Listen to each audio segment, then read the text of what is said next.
Good morning everybody, Car Biker here. It's that time again, seems to come round quicker every year. Time for the Honda to go for its MOT. So it's a Saturday morning, 10 to 8, and I'm off to Miles Kingsport to get it MOT'd, hopefully without any issues.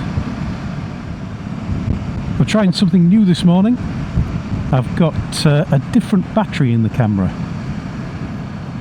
After my long trip down to London, where I only had 3 batteries, and I know they last about 2 hours, I thought I would get some additional batteries. The problem with that is that the official batteries for the camera, it's the Osmo Action 5 Pro, I think they call it. The official batteries for the camera cost £29 each, which is a lot of money for what's, you know, really just a small lithium-ion battery, but in a funny shape so that it fits in the camera. So I thought I'd have a hunt around. Did the usual of hunting on kind of Amazon and places to see what there was, and there were a lot, as you would imagine on Amazon, there were a lot of brands that we all know are not real brands, that are just a random collection of letters that may or may not be pronounceable. Quite often not very pronounceable at all. So I thought I could try some of those. Could get myself a coup cap or a Pingwee or whatever bizarre name they've got this week, and I could save a fair bit of money. But I'm going to have a look around. I thought I'll look around for a brand I actually recognise, and I found that K&F Concept do batteries for this camera.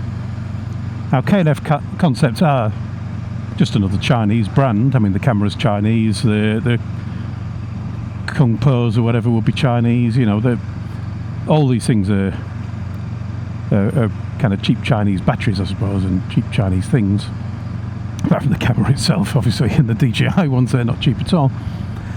But K&F Concept are a brand that I've bought things from before for my DSLR camera, and also for my bridge camera.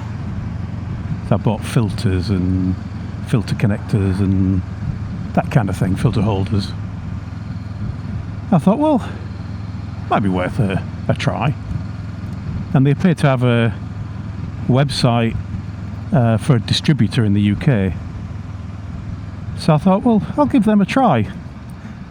And from them, I bought 3 batteries, and they came with a little battery charger as well that could charge all 3 at once. And that was £45. So about 15 quid a battery if you were to say that the charger was free. And if you do some mental gymnastics and say that the charger cost £1.50, then the batteries were actually half the price of an official DJI one. So I thought I'll give them a try. This is the first time I've actually tried recording a proper video with them. I have done a test. Not particularly scientific, but I suppose in a way. What I did was I set the camera into a high resolution, high frames per second mode so that it would chew through the battery quickly, and I basically sat it on my desk, pointed it at the wall and started it recording with a DJI battery. And in the mode I had, after 2 hours and 5 minutes, the camera turned itself off. I didn't watch it for 2 hours and 5 minutes. I just looked at the footage at the end, totted up the length of the videos that it recorded, and that came to about 2 hours and 5 minutes, give or take a few seconds. Then I popped out the DJI battery, put it back on charge, let the camera cool down to make it a fair test, and I popped in the K&F Concept battery. Didn't move the camera, So it's still pointing at the same piece of wall. It was quite scientific in the end, wasn't it? It just wasn't that representative it had been on my helmet. And then I did the same test again, so I just pressed record and came back to it a while later, checked the SD card, see how much it recorded, to see how much different it was. Now the K&F Concept battery claims to be slightly bigger.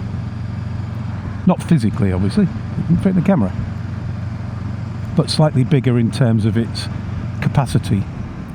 I can't remember the exact numbers, but it's something like 1,950 for the DJI battery and 2,100 or something for the K&F Concept. That's milliamp hours. So in theory you would expect the K&F one should last a little bit longer. Now it hadn't been used before, it'd just been charged up once and then used, so I suppose there's a possibility that the capacity might change a little bit, probably for the worse to be honest. But the K&F Concept battery did not outperform the DJI one, which is kind of what I expected. Didn't think it would be as good for half the price. But it didn't do too bad. So the DJI lasted about 2 hours and 5 minutes. The K&F Concept lasted about 2 hours and 1 minute. So about 4 or 5 minutes difference once you take into account the number of seconds on top of that. I can't remember the exact numbers, but I think the DJI was closer to 2 hours 5 minutes 30, whereas I think the K&F Concept was something like 2 hours and 32 seconds or something along those lines. So once you round up to the nearest minute, it made the K&F Concept seem a tiny amount bigger or better than it should have done. But that didn't seem bad to me for half the price. You never really take it to the end of the battery anyway if you want to video everything, so that extra few minutes probably doesn't make a great deal of difference in the grand scheme of things. But it does mean that if I was riding and doing kind of 2 hour stints, then I've now got 12 hours worth of battery instead of 6, roughly. And I've also got 2 chargers instead of 1, which means I can put 2 USB power banks in the top box and charge 2 sets of batteries at the same time, allowing me to kind of extend that 12 hours quite a bit. Yeah, I thought I'd let you know about that because it doesn't seem too bad. And the reviews I was seeing on Amazon for, you know, the chow mein batteries, they tended to be people complaining that the battery only lasted an hour, so it wasn't even half as good as the original DJI. Anyway, I can't say much more than that because I haven't used them enough to find out if that's going to be the result forever. But if they do wear out quickly, I will do a follow-up video and let you know. And if I do that follow-up video and you're watching this one, scroll down and have a look at the notes on this video, because if I've done another one there'll be a link to it for the follow-up, and then you can watch that one as well and get more information and give me an extra view. Anyway, I shall shut up now. Onwards to the MOT. Thanks for watching everyone, ride safe, and I'll talk to you all again soon.